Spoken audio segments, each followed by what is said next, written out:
सद्गुरु वही हो सकता है जिसकी निरंतर साधना हो। जब तक हम अभ्यास नहीं करते हैं तब तक मन की स्थिति शांत नहीं होती। घंटों की पूजा मिनटों में हो जाती है यदि हमारा मन एकाग्र हो गया तो। अच्छा महाराज श्री, कई बार हम कहते हैं इनकी तो भगवान बहुत जल्दी सुन लेते हैं, हमारी नहीं सुनते। महापुरुष संत अर्चक भगवान के सन्निकट जब पहुँच जाते हैं तो उनकी भगवान जल्दी सुन लेते हैं।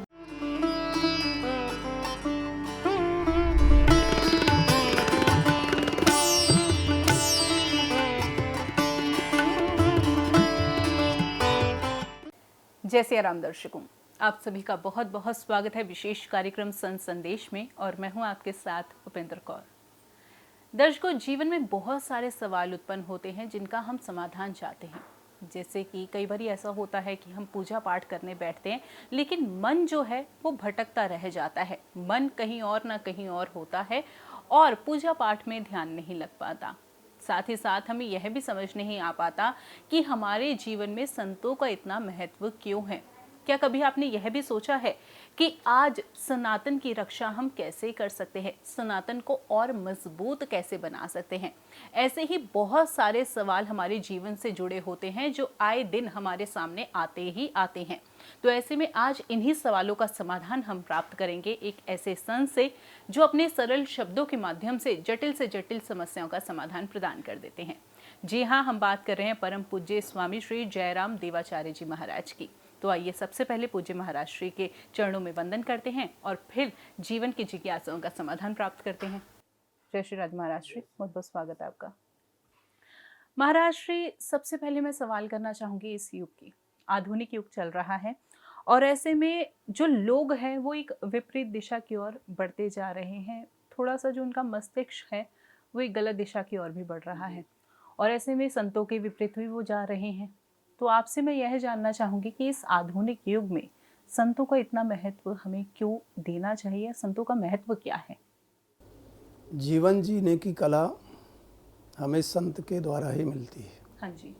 हमारे जीवन में सद्विचार, सद्बुद्धि, सद्विवेक सत्संग से ही प्राप्त होता है जी। जब तक हम कोई पहुँचे हुए संत के समागम में नहीं रहते, संतों का समागम नहीं करते, तो हमारे अंदर अंतःकरण भाव की भावना जब पवित्र नहीं होती। जब तक अंतःकरण की भावना पवित्र नहीं होगी तब तक हम किसी को किसी दिशा में नहीं ले जा सकते। संत हमारे जीवन में इसलिए उपयोगी हैं कि हमें सतमार्ग में संत ही चला सकते हैं। खान पान, रहन सहन, उठक बैठक, चलन चालन सब कुछ आज के समय में विपरीत हो रहा है। हमें आवश्यकता है किसी महापुरुष के सानिध्यता में।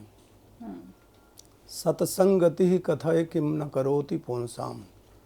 सत्संगति से व्यक्ति को सद्मार्ग मिलता है, अपने जीवन जीने की कला मिलती है, अविवेक नष्ट होता है और हमारे अंतर तिमिर को नष्ट करते हैं संत।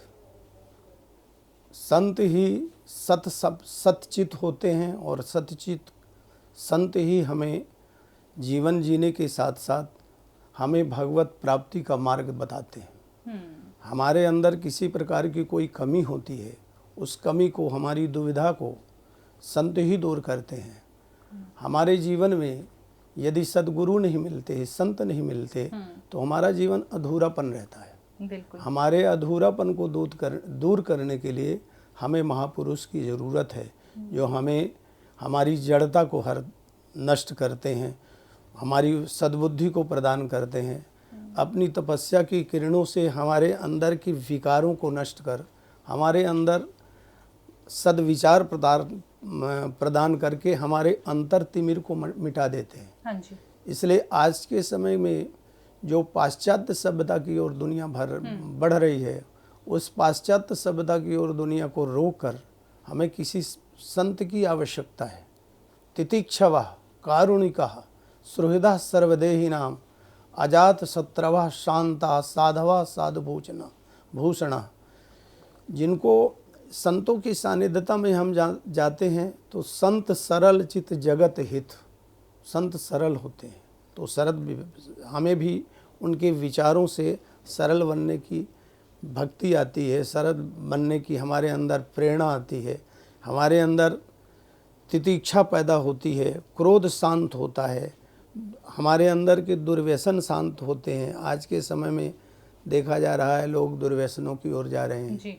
उन दुर्व्यसनों को दूर करने के लिए जब हम महान संतों के पास में बैठते हैं तो उनकी आभा, उनकी किरणों से, उनके प्रभाव प्रकाश से, उनकी वाणी से, उनके ओजस से, उनके तेज से हमारे अंदर का अविवेक समाप्त होता है। हाँ जी। और हम सद्विचार, हमारे अंतःकरण सद्विचार की ओर बढ़ते हैं।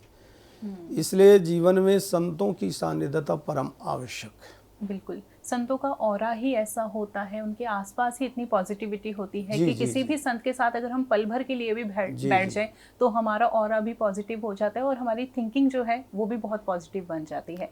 अच्छा महाराज श्री, एक सवाल मैं यहाँ पर और करना चाहूँगी। जैसे आपने सद्गुरु की बात की, तो ऐसे में हर कोई जीवन में चाहता है कि हमें भी सद्गुरु प्राप्त हो, लेकिन सद्गुरु कैसे प्राप्त होंगे, कैसे हम खोजें सद्गुरुओं को कि हाँ इनके मार्गदर्शन में ही हमें जाना चाहिए, इनके मार्गदर्शन में जाने से ही हमारे जीवन के दुख दूर होंगे? जीवन में किसी भी महापुरुष के पास में हम बैठते हैं, महापुरुष कोई हो सकते हैं, लेकिन सद्गुरु, जैसे मैंने अभी बताया, सद्गुरु के लक्षण होते हैं साधवा साधुभूषण, संतों के लक्षण होते हैं और सद्गुरु के लक्षण होते हैं जिनको समाज में प्रवेश हो और प्रवेश करके समाज को किस दिशा में समाज जा रहा है हम उसको अच्छे रास्ते में ले आएं। तितिक्षवा, उनकी इच्छा अच्छी हो, विकार न हो, विकारों से रहित हों और इतनी साधना हो। सद्गुरु वही हो सकता है जिसकी निरंतर साधना हो। तो निरंतर साधक खोजना हमारे लिए जीवन में तभी वह सद्गुरु हो सकता है जब उसके जीवन की साधना होगी, दिव्य साधना होगी। उस दिव्य साधना के तेज से वह अंतर और बाहर के अंतर तिमिर को मिटा सकता है। तो हमें सबसे पहले ये देखना है कि जो भी संत हमको मिलते हैं उनके अंदर क्या अपनी निजी साधना है क्या। हाँ जी। यदि उसकी निजी साधना है तो उसका प्रभाव हमारे जीवन में पड़ेगा और हमारे अंतर बाह्य तिमिर को, हमारे अंदर बाहर के अहंकार को दूर कर देगा, मोह को दूर कर देगा। मोह निशा सब सोवनि हारे, देखई स्वप्न अनेक प्रकारे। विकारों को नष्ट करके वह सद्गुरु हमें सद्विचार प्रदान कर देता है। इसलिए सद्गुरु की आवश्यकता है। जब हमारा भाव होता है तो सद्गुरु भी भगवान की कृपा से ही मिलते हैं। भगवत कृपा से, बिनु हरि कृपा मिला ही नहीं संता। भगवान की कृपा के बिना संत नहीं मिलते। संत सरल चित जगत हित, जगत के हित के लिए वो संत अपने सद्विचारों के द्वारा मोहांधकार की निवृत्ति कर देते हैं। अच्छा महाराज श्री, जैसे कि आपने मोह की यहाँ पर बात की, तो हम ज़्यादातर मोह में लिप्त रहते हैं। ऐसे में हम जब पूजा पाठ भी करते हैं तो कहीं ना कहीं हमारा मन जो होता है वो कहीं और भटक रहा होता है। भले ही हम कोई मंत्र का जाप कर रहे हो लेकिन मन जो है वो कहीं और रहता है। तो इसके बारे में भी थोड़ा सा समझना चाहूँगी कि मन को कैसे अपने जो है कंट्रोल में करे, काबू में करे, कि जिस वक्त हम पूजा कर रहे हैं कम से कम उस वक्त तो मन जो है हमारा वहीं पर रहे। मनेव मनुष्याणाम कारणम बंध मोक्षयो, वंधाय विषयासक्तम मुक्तयी निर्विषयम मना। मन की चंचलम ही मना। कृष्ण, जैसा आपने प्रश्न किया ऐसे ही प्रश्न अर्जुन ने भगवान से किया था कि मन की स्थिति बहुत तीव्र गति है, अपने पास में एक क्षण में कहाँ से कहाँ चला जाता है। वस्तुतः देखा गया कि पूजा पाठ में मन की गति और ज़्यादा चंचल होती है। हाँ जी। लेकिन उसमें अभ्यास की आवश्यकता होती है। अभ्यासेन तो कौन्तेय वैराग्येन च गृह्यते। जब तक हम अभ्यास नहीं करते हैं तब तक मन की स्थिति शांत नहीं होती। इसलिए अभ्यास की आवश्यकता होती है। हम अपने आराध्य देव, इष्ट देव के निरंतर ध्यान को करते रहें। मन को एकाग्र करना है तो भगवत समर्पित होकर के ही हम सब कार्य करें।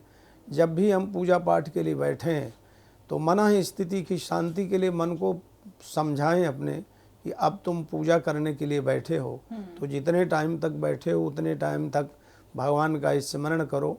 एक मन में संकल्प लें कि मान लीजिए हम 10 मिनट तक भगवत आराधना के लिए, भगवत अर्चन के लिए बैठे हैं तो 10 मिनट तक मन को हम एक संकल्प में लें कि 10 मिनट तक तुम यहाँ वहाँ नहीं जाओगे। हाँ जी। एकाग्र होकर के भगवत उपासना ही करोगे। ऐसे ही अभ्यास करते करते यद्यपि मन की गति फिर भी चंचल है, फिर भी जाती है, वो आपकी ही नहीं, अनंत मन की अनंत गतियाँ हैं। वो अनंत गतियों को भगवत आराधना से, भगवत कृपा से ही और साधना से ही उसे रोका जा सकता है। इसलिए मन की गति बहुत तीव्र है, इसको रोकना पूजा में परम आवश्यक है। घंटों की पूजा मिनटों में हो जाती है यदि हमारा मन एकाग्र हो गया तो। हाँ जी, बिल्कुल महाराज श्री, यह प्रश्न मैंने इसलिए ही किया क्योंकि दर्शक तो हमारे देख रहे, हो सकता है उनके साथ भी ऐसा ज़रूर होता हो, लेकिन मेरे साथ तो ज़रूर ऐसा होता है कि जब मैं पूजा पाठ करने बैठती हूँ तो मन कभी भी एकाग्र नहीं होता, अलग अलग थॉट्स मन में आ ही जाते। तो यही मेरा प्रश्न है कि जो भटकता है मन, इसकी विधि क्या है, किस तरीके से जो है एकदम पूजा में मन एकदम लगा लिया जाए? मन को एकाग्र करने के लिए सहज भाव है कि हमें एक एकाग्रता बरतना चाहिए। जब तक हम अपने मन को एकाग्र नहीं करेंगे तब तक मन की स्थिति तीव्र गति से रहेगी। और स्वतंत्र मन को न छोड़ करके मन को एक बंदिश करें, हम कंट्रोल करें कि मन हमारे पास में ही रहे, मन यहाँ वहाँ ना जाए। मनेव मनुष्याणाम कारणम बंधमोक्षयो बंधाय विषयासक्तम मुक्तई निर्विषयम मनः। जब पूजा पाठ में बैठेंगे तो मन स्थिति और ज़्यादा तीव्र हो जाती है। इसलिए उस समय हमें अपने आराध्य देव, अपने इष्ट देव, और इसके लिए मन की एकाग्रता के लिए संचिंतयेत भगवतस् चरणारविंदम, भगवान के चरणारविंदों का ध्यान करना चाहिए। मन को एकाग्र करने के लिए भगवान का ध्यान, क्योंकि एकाग्रता ही ध्यान है, एकाग्रता को ही ध्यान किया गया है। तो ध्यान की विधियां हैं पदस्थ, पिंडस्थ, रूपस्थ, रूपातीत। तो जब हम मन को पदस्थ भगवान के चरणों में लगाए रहेंगे तो मन को इतना मौका नहीं लगेगा। रूपस्थ भगवान के रूप में लगा रहेगा। रूपातीत रूप से परे, जिसे कहते प्रज्ञानम ब्रह्म। और एक ऐसा ध्यान होता है जो अपने अंदर 60 चक्रों का ध्यान किया जाता है। तो जब हम 60 चक्रों का ध्यान करके और भगवान की, अर्थात कहने का तात्पर्य हम पहले ध्यान करें, एक ध्यान के साथ में अपने आप को एकाग्रता में लाएं तो मन स्वाभाविक रूप से अपने आप आपके कंट्रोल में हो जाएगा। बिल्कुल। अच्छा महाराज श्री, कई बार हम कहते हैं इनकी तो भगवान बहुत जल्दी सुन लेते हैं, हमारी नहीं सुनते, तो क्या उसमें यही बात आती है कि जब वो भगवान का ध्यान करते हैं तो एकदम एकाग्र होके करते हैं, और हम जब करते हैं तो भगवान का ध्यान ढंग से नहीं करते, इसलिए ऐसा होता है क्या? पूजा अर्चना, वंदना, प्रार्थना कभी कभी होती है। हाँ जी। उसका पूर्ण अभ्यास करता है साधक कि हम पूजा कर रहे हैं, अर्चना कर रहे हैं, वंदन कर रहे हैं, जो जितने करीब भगवान के पहुंच जाता है। हाँ जी। जैसे कोई अफसर के साथ में किसी का लिंक सन्निकट हो जाता है, वो बहुत जल्दी पहुंच जाता है। ठीक महापुरुष, संत, अर्चक भगवान के सन्निकट जब पहुंच जाते हैं तो उनकी भगवान जल्दी सुन लेते हैं। और उसने मान लीजिए जैसे बटन दबाए लाइट जल गई, इसी प्रकार से साधक अपनी साधना में अपने मन को एकाग्र करता है। बहिरंग वृत्तियों में रहते हुए जब वो साधक अपनी एकाग्रता में आता है तो एकाग्रता में भगवान से तुरंत उसकी लाइन जुड़ जाती है। और लाइन जुड़ जाने के कारण भगवान उसकी बात जल्दी सुन लेते हैं, क्योंकि भगवान के बहुत क्लोज है, भगवान के बहुत सन्निकट होता है, इसलिए भगवान उसकी बात बहुत जल्दी सुनते हैं जो साधक भगवान के सन्निकट रहता है। बिल्कुल, बहुत सुंदर से आपने हमें इस बात को भी समझाया। अच्छा महाराज श्री, एक और मन में जिज्ञासा उत्पन्न हुई है, वो भी मैं आपसे जो है करना चाहूँगी। कुछ लोगों का ऐसा कहना होता है कि संतों की क्या आवश्यकता है, जैसे कि उन्हें कहा जाए कि नहीं, भगवान से मिलाने के लिए जो एक जरिया है वही संत है। तो उनका कहना ये होता है कि संत की क्या आवश्यकता है, हम सीधी जो अपनी बातचीत है वो भगवान से ही बिठाएं। तो ऐसे में आपका क्या कहना है इस बारे में? मार्ग बताने वाला विभिन्न, भगवत प्राप्ति के विभिन्न मार्ग हैं। हाँ जी। और उन विभिन्न मार्गों में साधक पूरे जीवन उलझता रहता है। हाँ जी। और वो गंतव्य स्थान नहीं पहुंच पाता है। कहीं कहीं किसी रास्ते में चलता, कहीं किसी रास्ते में चलता, कहीं किसी रास्ते में चलता है। वो भटकते भटकते कुछ दूर गया, फिर वो लौट आया, फिर दूसरे रास्ते में गया, लौट आया। लेकिन संत अपने गंतव्य को पहुँचे हुए होते हैं। हाँ जी। इसलिए संतों के द्वारा बताए गए मार्ग में हमें सुगमता होती है और सरलता से हम पहुंच जाते हैं। इसलिए संतों की आवश्यकता है हमें कि हमें चाहे वो भगवत प्राप्ति की बात हो, चाहे घर गृहस्थी चलाने की बात हो, चाहे हमें जीवन जीने की बात हो, हर कदम में हमें पहुँचे हुए संत की आवश्यकता है। और वो जो पहुँचा हुआ संत है आपको जीवन जीने की कला बताएगा, आपका रहन सहन बताएगा, आपके रहन सहन में यदि बदलाव हो उसको बदल देगा। तो संत और हमें आध्यात्मिक जीवन में भगवत चरणारविंदों तक पहुंचाने का काम संत अविलंब कर देगा, जो कि हम बहुत दिनों तक भटकते हुए, जिसको रास्ता पता है वो सीधे जगह में पहुंच जाता है, और जिसको रास्ता नहीं पता होता वो 10 जगह भटकता है। संतों को रास्ता मार्ग प्रशस्त होता है, और वो संत के भी कोई ना कोई सद्गुरु होते हैं, वो भी स्वतंत्र नहीं है, उन सद्गुरुओं के भी सद्गुरु होते हैं। हमारे यहाँ की परंपरा है, नारायणम पद्म भवम वशिष्ठम शक्तिम च तत्पुत्र पराशरंचो व्यासम सुकम गौड़पदम महांतम गोविंद योगेंद्र मथास्य शिष्यम। ये एक संत परंपरा है। तो हर साधक, हर संत अपनी संत परंपरा से जुड़ा हुआ है, हर गृहस्थ अपनी संत परंपरा से जुड़ा हुआ है। जो गृहस्थ एक संत परंपरा से जुड़ा हुआ है उसका रहन सहन, खान पान, उठक बैठक, वातावरण, व्यवहार सब भिन्न ही रहेगा, वो भगवत संबंधित रहेगा। इसलिए जीवन में संत परम आवश्यक। बिल्कुल, संत जो है एक नेविगेशन की तरह हम समझ सकते हैं कि नेविगेशन का यूज करके जैसे हम अपने डेस्टिनेशन पर पहुंच जाते हैं, वैसे ही संत जो है हमें प्रभु से मिला देते हैं। अच्छा महाराज श्री, आपका हाल ही में मैं एक प्रसंग सुन रही थी, तो उसमें आपने बोला कि गुरु से ज्यादा भी गुरु रज का महत्व है, इस बारे में समझना चाहूंगी।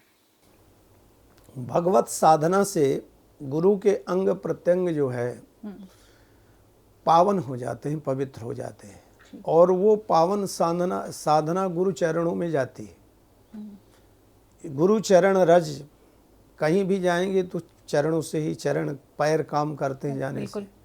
चरण राम तीरथ चले जाहीं, राम बसहु तिनके मन माही।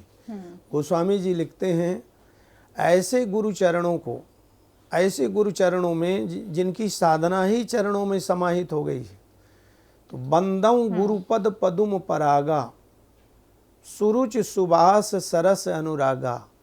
गुरु चरणों की रज का महत्व इसलिए है कि समस्त जीवन की साधना गुरुदेव के चरणों में आ जाती है। तो गुरु चरण रज लेने से, जे गुरु चरण रेणु सिर धरहीं, तेजनु सकल विभव बस करहीं।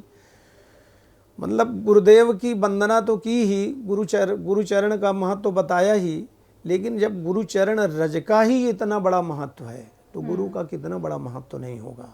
तो हम अपने गुरुदेव के चरण रज को भी यदि हम प्राप्त कर लेते हैं, संत महापुरुष के चरण रज को भी हम यदि प्राप्त कर लेते हैं, तो सहज में भाव से पार हो जाते हैं। हमारे विकार, हमारा अंतर तिमिर वैसे ही समाप्त हो जाता है। इसलिए अज्ञान तिमिरांधस्य ज्ञानांजन शलाकया चक्षुरुन्मीलितं येनो तस्मै श्री गुरुवे नमः कहा गया है। अज्ञान रूपी अंधकार को, अज्ञान रूपी अंधकार को ज्ञान रूपी प्रकाश में परिणित करना है, तो केवल गुरु चरण रज से ही सब कुछ संभव हो जाता है। तो गुरु चरण रज का बहुत बड़ा महत्व है, और गुरु चरणों का बड़ा महत्व है, गुरु के साकार रूप का बहुत महत्व है। महाराज श्री, अब एक जिज्ञासा और मन में उत्पन्न हुई है, वो भी मैं आपसे जानना चाहूँगी।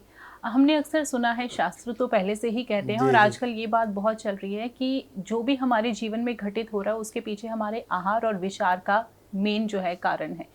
तो ऐसे में इस बारे में आपका क्या कहना है, आपसे जानना चाहूँगी। व्यक्ति का व्यक्तित्व उच्च कोटि का हो, उसलिए उसके विचारों पर निर्भर करता है। विचार कैसे बनेंगे? उसके रहन सहन से, उसके खान पान से। जैसे खाओ अन्न वैसे बने मन। हाँ जी। जैसे आप भोजन करते हो उसी प्रकार से मन रहता है।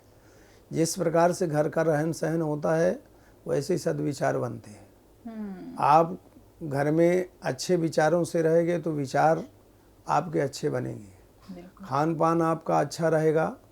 शुद्धोसी, इसी पर मैं एक श्लोक आपको बताता हूँ। शुद्धोसी बुद्धोसी निरंजनोसी संसार माया परिवर्जितोषि संसार स्वप्न त्यज मोह निद्रा मदालसा वाक्य मुवाच्य पुत्रम। एक माँ अपने बच्चों को गृहस्थी में किस प्रकार से रखती है और कैसे रखना चाहिए, शुद्ध युक्ता, शुद्ध कैसे रहेंगे। गीता में भगवान कहते हैं युक्ताहार विहारस्य, खान पान की शुद्धि हो, विशुद्ध भोजन करेंगे तो आपके विचार विशुद्ध रहेंगे। आपने यदि भोजन में विशुद्ध कट्टम लतीक्षण लवणोष्ट हरित शाखम, कड़वे पदार्थ खाए, उष्ण पदार्थ खाए, खान पान की व्यवस्था ठीक नहीं रही, मादक वस्तुओं का सेवन किए, तो स्वाभाविक रूप से आपकी बुद्धि में उसका प्रभाव पड़ेगा। जब बुद्धि में प्रभाव पड़ेगा तो रहन सहन में प्रभाव पड़ेगा। जब रहन सहन में प्रभाव पड़ेगा तो जीवन के व्यवहार में आ जाएगा, जो एक गलत हो जाता है। इसलिए हमारे शुद्धोषी, शुद्ध भोजन, बुद्धोषी, हमारी बुद्धि पवित्र होगी। जब बुद्धि पवित्र होगी तो हम अच्छे कार्य में लगेंगे। बिल्कुल, संसार में हम अच्छे कार्य करेंगे। हमारा ये मानव का तन मिला है तो मानव तन मिलने का कार्य है कि हम इससे कीर्तिर यश सजीवती, वेद का वाक्य है।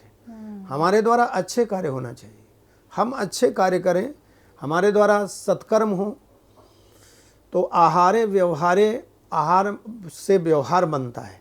और जब व्यवहार बनता है तो हमारे जीवन में जीवन जीने की कला आती है।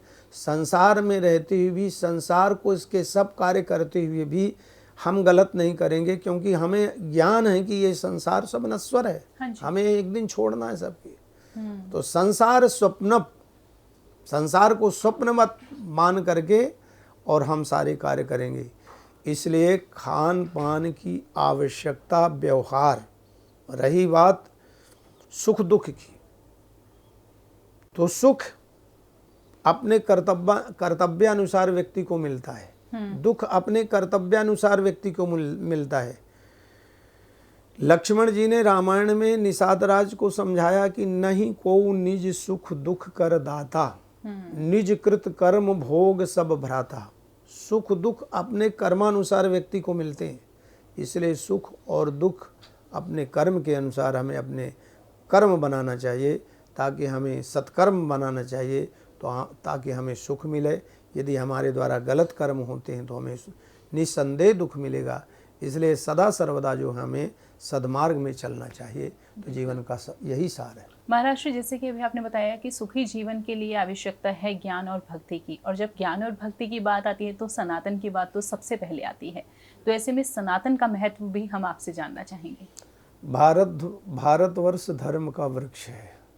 सनातन संस्कृति एक परंपरा है जो हमारी वैदिक परंपरा अनादिकाल से चली आई है। जब से सृष्टि हुई है तब से सनातन धर्म हमारे साथ में, सनातन संस्कृति चली आई। उस सनातन संस्कृति को हम यदि नहीं मानते हैं तो हमें सुख नहीं हो सकता। सनातन धर्म ही मूल तत्व है।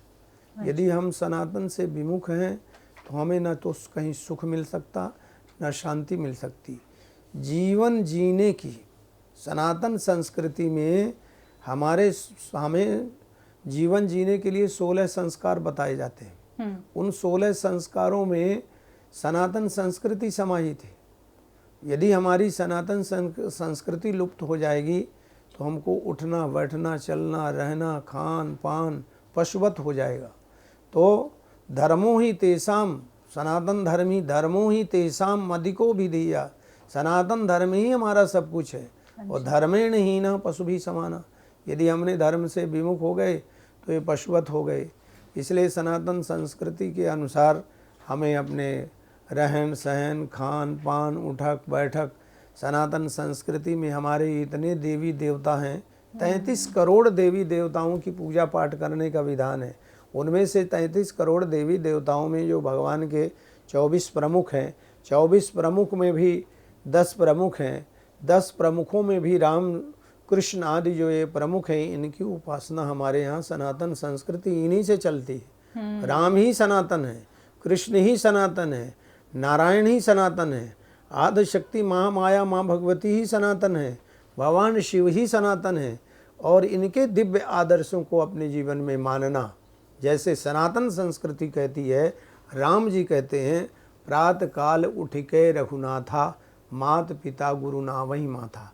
सनातन संस्कृति देवताओं के साथ साथ हमें गुरु, संत, माता पिता, अभिवादनशील, सनातन हमें क्या सिखाता है?